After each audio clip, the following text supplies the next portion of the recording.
See, there's a lot that can go wrong. Yeah. Right? There's absolutely that. When you're playing in this space, yeah, there is a lot. I mean, Karan can talk about equity and the bets that they take, which is even bigger, right? But this one is sort of, yeah, you're going to get that recurring monthly thing. And as the startups mature, you still have bigger startups which can fold, just because too much money came in. They thought it would work, but it just didn't, and they are losing. So you've got startups which can fail across the spectrum. Now, what I genuinely believe is, and I think Karan did touch upon this, is the demand factor. So A, is the startup founders, is the team solid enough, right? Do you want to sort of, when you look at them, what have they done, all of that, especially about early to mid stage. Secondly, is there enough and more demand, right? Is this a problem that's growing? And are these guys applying what they've built to the right geography? And are they able to know what's their traction and so on and so forth? Now, can it go south? Of course, it can, right? In the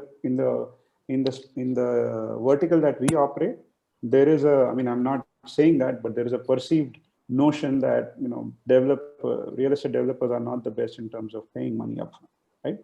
One of the reasons why most startups from REIT now are sort of, what we've done is we said you have to collect money either in advance or have a SaaS model, right? So try and take care of all that can go wrong as much as you can, right? Have a SaaS. So for example, I can give you this example.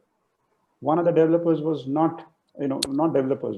One particular customer segment did not pay them on time, right? And they could, sort of turn it off remotely.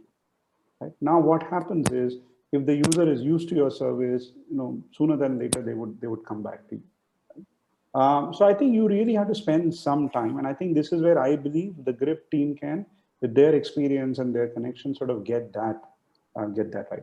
Secondly, I also believe, and something I think I've spoken both to you, Nikhil, and to Vivek as well, is if you guys can diversify in terms of combo offers, right? So, for example, you've got, let's say, energy from a solar panel to an energy from a battery, or so. I mean, may not be the best example, but a charging station in a vehicle, kind of combos that are available. Now, what happens is you're essentially hedging your bets, and even if one goes kaput, you at least have the other part returning, right?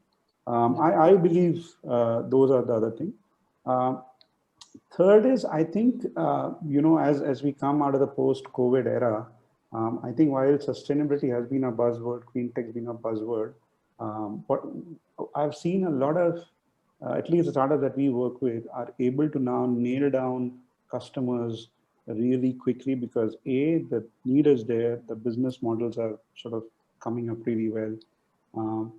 And they are able to so 8 of my startups have raised funds or follow-on rounds, equity side, in the COVID months, right? Now, if they come and say, right, the credential is the team is good, is growing 20-30% month on month, has raised capital, right? These are in increasing order. So, hey, should I take the bet or not? And that's how I do my matrix in terms of if I want to invest